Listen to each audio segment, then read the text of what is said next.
म चाहिँ त्यो बारीको पाता पाल्टाएर बस्न पाउँदिनँ है। बरु जे भयो नि तिमीलाई जन्म दिने बाउ हुन्क्याएर गल्ती भयो भनेर माफ मारेर त्यही घरमा भित्रिउ न। भित्रै छ र म चाहिँ भित्रिनेवाला छैन। म त हरामी मान्छे हो। इख लागेपछि लाग्यो। हो चाहिँ इख लाग्यो भनेर बस्नाले बिख खाने बेला भइसक्यो यहाँ। अरू कुरो थाहा छैन। म चाहिँ त्यहाँ पाल्टाएर चाहिँ बस्न सक्दिनँ। बरु सुन न त्यो बन्धाले मामालाई भनेर घर बनाउनलाई अलिकति पैसा सापट्टि मागौ न। दिन्छ निकाल्ने भन्छ त्यो डाकाले। वर्ष दिनको त्यत्रो चारा टिका लाउन आएका भान्जा बुहारीलाई 1 रुपियाँ पैसा दिएन नि त्यो धारेले।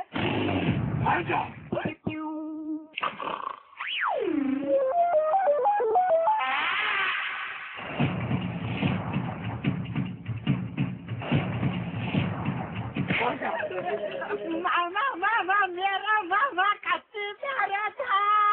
डाँडा काँडा फैलिएको हाम्रो माया छ।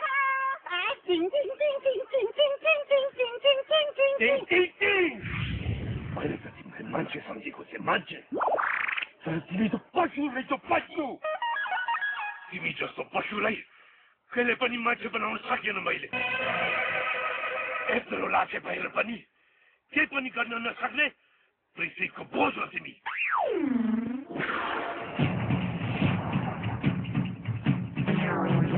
हेर दारी सम्झी, तिम्रो त्यो मुला साग छोरोले लगेको 7 लाख रुपियाँ धन बेलुकासम्म हात परेन भने के हुन्छ थाहा छ? तिम्रो टाउको हुन्छ।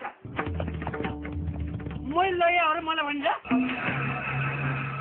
खुबै जान्ने भएर अमेरिकै पुर्याइदिन्छ जस्तो गरेर पैसा दिएको नि, खाइदियो।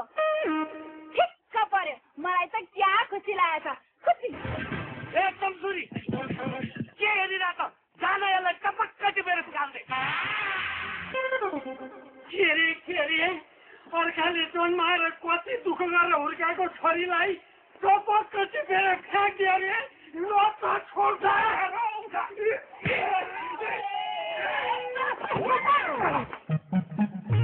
मैले त पहिल्यै भनेको थिएँ नि ठुलो सान नदिउँ, उम्लेको पोखिन्छ भनेर। पोखिएन अहिले। अब त्यतिखेर स्वामीको दशाले त्यस्तै खटाइरहेको अहिले आएर खैके हुन्छ भन्ने के छ नि? सुब्लाक भाते त भातेले मलाई कहिल्यै सुख दिन छैन। छोराछोरी पढेपछि बुढेसकालको सहारा हुन्छ भन्थे, सुख शान्ति दिन्छन् भन्थे। दिइहालिस् नि।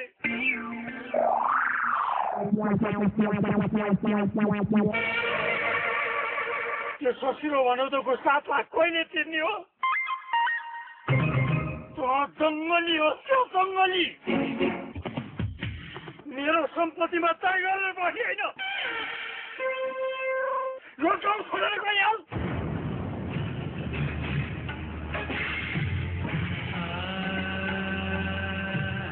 जङ्गली हो त्यो जङ्गली। तिमी जस्तो पशुलाई कहिले पनि मान्छे बनाउन सकेन मैले। मेरो सम्पत्तिमा तय गरेर बसी होइन।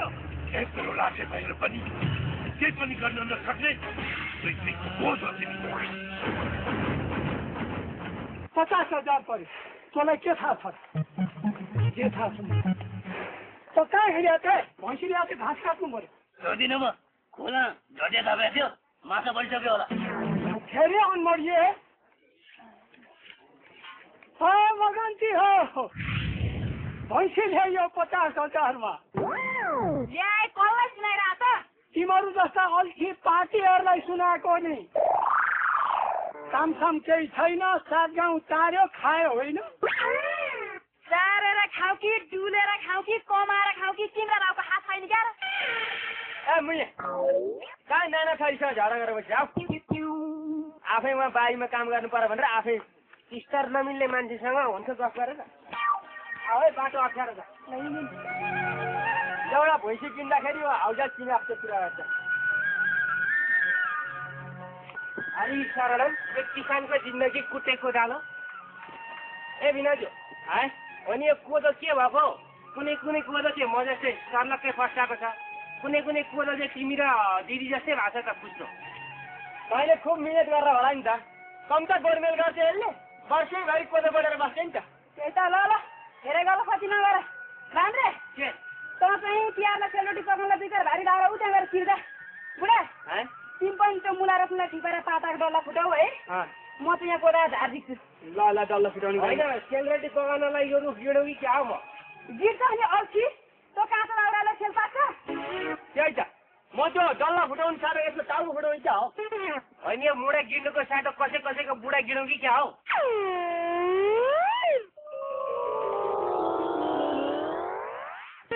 ए बुढा कोदो त पर्छ त कस्तो डाल्नाले ए हो त हे चेरी त्यो बल्छी धुर्गको बाउको काम परेछ नि हाम्रो कोदोबारीमा ल बल्छी धुर्गा बाउ अल्छी धुर्गे यो मेरो कोदोबारी तिम्रो भुइँसी चलन हो एका गाउँमा बसेपछि दाजुभाइ भएर झगडा गर्नु मिल्दैन के मिलौँ के मिलौँ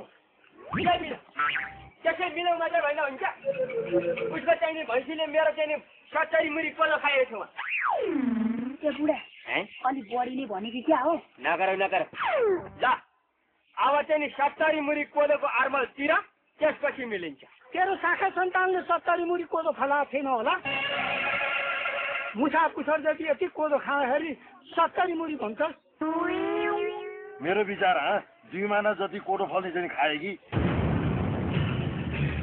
हो तपाईँले ठिकै भन्नुभयो त्यो भैँसीले 2 महिना मात्रै कोदो खायो होला त्यो 2 महिना कोदो रोप्दाखेरि आगो कति फल्थ्यो 1 मुरी फल्थ्यो अनि 1 मुरी फल्थ्यो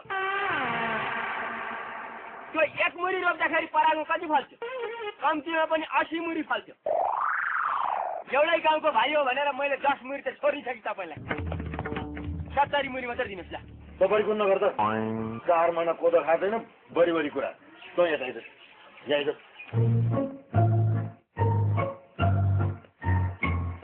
ल 200 रुपियाँ दाम झिकेर त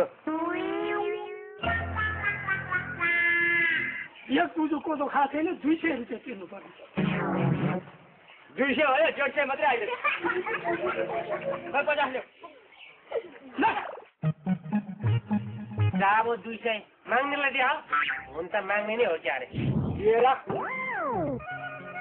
त्यसो भयो त मेरो पाइ देखे 70 मुरी कोदो भनेर 200 रुपियाँ खाप्या 200 रुपियाँ भनेर हुन्छ अब 4 बाला कोदो खाप्यो 200 रुपियाँ खत्रेकै आयो एवं रीतिले चाहिँ नि गाउँभरिका बस्ती भाउहरूले चाहिँ आएर कोदो खाइदियो यही त खाइदियो भइरहेछ त्यो हुनलाई यो गोठा भैँसी बिराइन भएर पछाडियो बल्छी धुर्बे पनि कहाँ गयो भैँसी फुकेर हाम्रो त्यो कोदो खाँदा त 200 रुपियाँ आयो भने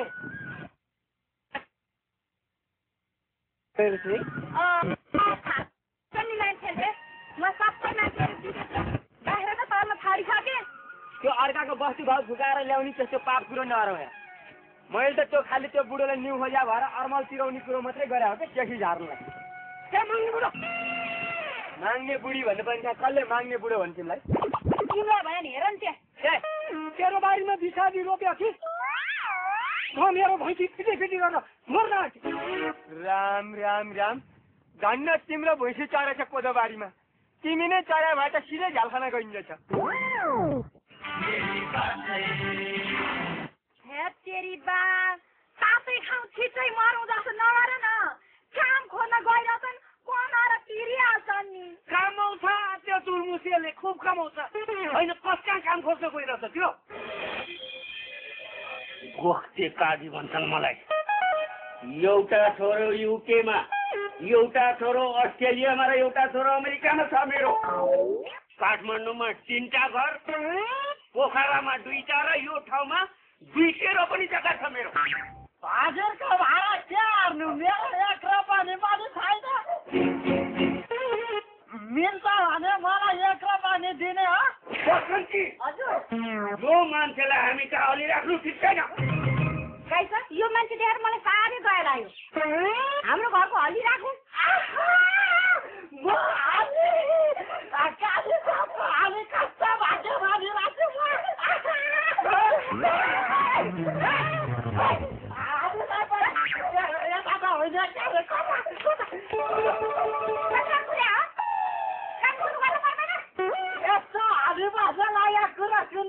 सुनाउनु परेन सुनाएर तुरुन्त आइहाल्छु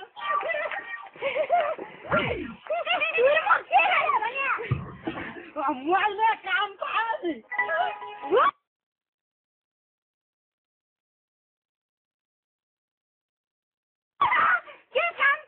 हाली बस्ने काम पाएँ। हली बस्ने काम अरू केही काम नपाएर हली बस्ने काम पनि गर्छन् त काई हेर सुन्ताली, काम भन्ने ठुलो र सानो कहिले पनि हुँदैन। म हाली बस्दैमा सानो हुन्न हेर। जे काम पनि सानैबाट सुरु गर्ने त हो नि। उखानै छ नि, सियो बनेर छिर्नु पर्छ, फाली बनेर निस्कनु पर्छ भन्ने। मलाई त हतार भइसक्यो, आजबाट काम सुरु भनेर भन्नुभएको छ। म गएँ है सुन्ताली।